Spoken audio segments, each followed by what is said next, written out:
আসসালামু আলাইকুম সবাইকে, শুভ সকাল। সবাই কেমন আছেন? আশা করি যে যেখানে আছেন ভালো আছেন। এখন সকালবেলা ছেলেকে ঘুম থেকে উঠিয়ে ওকে সকালে ব্রেকফাস্টটা কোনো রকম করাইছি, কেন সকালবেলা এত তাড়াতাড়ি খেতে চায় না কিছু, তো ওকে স্কুল পাঠালাম। দেন এখন আমি কিচেনে চলে আসলাম। এখানে ছেলের জন্য কলা আপেল নিয়ে আসছি। আপেল অবশ্য ও খায় না, ওর একটু অ্যালার্জির প্রবলেম আছে, আপেলটা আমারই খাওয়া হয়, আর ওর জন্য কলা নিয়ে আসছি।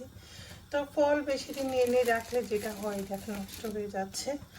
তো প্রতিদিন আমি এরকম করে গরম পানি নিয়ে যাচ্ছি, আমার মেডিসিন খেতে হবে, মেডিসিনের বক্স দেখেন সাথেই রাখতে হয়। তো গরম পানি করে রাখছি কাজে নেওয়ার জন্য। তো মনে হয় যে বেশি গরম হয়ে গেছে, যাই হোক আমি এটা এখন বন্ধ করে দিব। তো ফ্লাক্সে করে গরম পানি নিয়ে যে কাজের ওখানে, কারণ আমার একটু গলার প্রবলেম আছে, তো আমি চেষ্টা করি প্রতিদিনই গরম পানি খাওয়ার জন্য।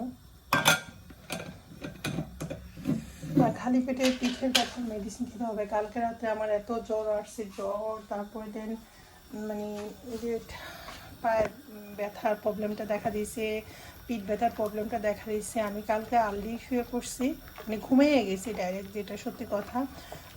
মানে ঘুম থেকে ওঠার পরে সকালবেলা তো আমার উঠতেই হবে, যতই অসুস্থ থাকি না কেন, ওঠার পরে কিছুটা এখন একটু বেটার ফিল লাগতেছে আর কি। আমার ওই মোবাইলে মানে অ্যালার্ম বাজতেছে। তো যাই হোক, এখানে আমি যেটা দেখাচ্ছি, এখানে আমি মেখে যে মানে খিচুড়ি বসে দিয়েছি, কারণ বাইরে মনে হয় বৃষ্টি, মানে বৃষ্টি সারা তো পড়েছে, এখন একটু বৃষ্টি বৃষ্টি ভাব আছে। আমি আগে আমার মোবাইলটা ইয়ে করে বন্ধ করে দিয়ে আসি অ্যালার্মটা। কিচেনে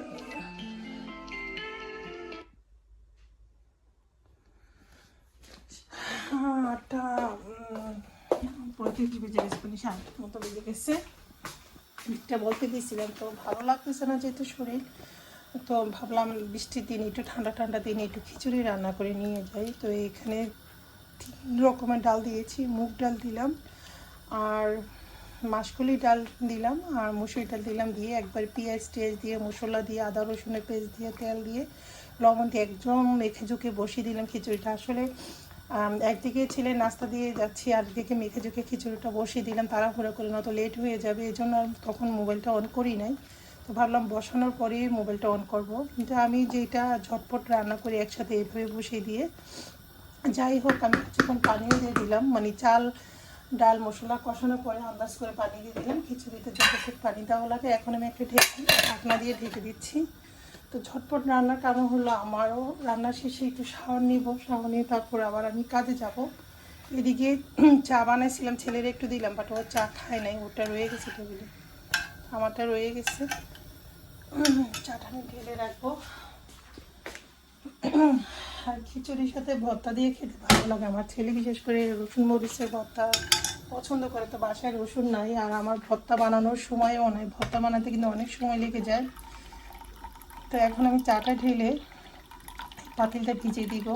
তো ভর্তা যেহেতু বানাবো না, তো সময় না, শরীরটাও ভালো লাগতেছে না, আর আমারও লেট হয়ে যাবে কাজে যেতে। এই তো চাটা ঢেলে দিলাম, এখন পাতিলটা একটু ভিজিয়ে দিব। চাটা আমি পরে খাবো, এখন খাবো না। তো এখানে গরু মাংস রান্না আছে অলরেডি, দেখতেই পাচ্ছেন গরু মাংস রান্না আছে, ফ্রিজ থেকে নামাইছিলাম।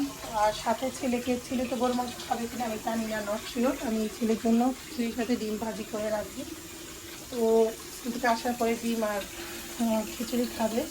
খিচুড়ির সাথে ডিম ভাজি হলে আসলে তেমন কিছুই আর লাগে না, তারপরও গরুর মাংস তো আছেই, আর ভর্তা হলে আরও বেটার হতো, বাট যেহেতু ভর্তা বানাবো না, শরীরটাও ভালো লাগছে না। ফ্রিজে যদিও চাপা শুটকি আছে, কিন্তু আমার ছেলে তো শুটকি খায় না, আর আমার একার জন্য বানাতে ইচ্ছা করতেছে না। তো যাই হোক, আজকে খিচুড়ি ডিম ভাজি আমার দুপুরের খাবার থাকবে, এই আর কি। তো এখন এগুলি ক্লিন করব। আমি একটু হালকা কুমকুম গরম পানির সাথে আমি একটু লেবু খাবো, দেন আগে আমার খালি পেটে ওষুধ খেতে হবে, তারপরে অন্য কিছু। কারণ আমার প্রচণ্ড রাতে ব্যথা উঠে গেছিলো, আমি শ্বাস বন্ধ হয়ে যেতেছে, কালকে সারাদিন আমার অনেক কষ্ট হয়েছে। কাঁচামরিচ দিয়ে দিলাম। এখন আমি খালি পেটে ওষুধটা খেয়ে নিব। তো আমার ওষুধটা খাবো, ওষুধটা খাওয়ার 5-10 মিনিট পরে দেন আমি একটু লেবু কেটে কুমকুম গরম পানি দিয়ে খাবো। এটা আমি মাঝে মাঝে খেয়ে থাকি সকালবেলা, আসলে প্রতিদিন খাওয়া উচিত, বাট আগে খেতাম, এখন সময়ের জন্য আসলে কোনো কিছু করা হয় না। তো পরে আমি রান্না টান্না শেষ করে কিচেনে সব কাজ শেষ করে দেন আমি শাওয়ার নিব, পরে আমি চাটা গরম করে এসে খাবো। তো ঠিক আছে, এই ছিল আমার রান্না বান্নার অবস্থা। রান্না শেষ হওয়ার পরে পরে আবার আপনাদের সাথে শেয়ার করবো।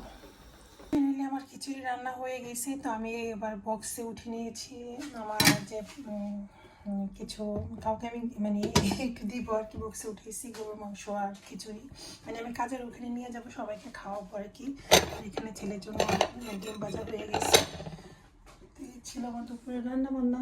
তো এখন আমি শাওয়ার নিব, চুলা টুলা ক্লিন, ঘর ক্লিন, পুরো কাজ করে ফেলছি, বেসিনের কাজ কমপ্লিট। আমি চাটা একটু খেলাম, আমি এখন শাওয়ার নিব। তো আজকের মতো বিদায় নিচ্ছি, সবাই ভালো থাকবেন, আল্লাহ হাফিজ।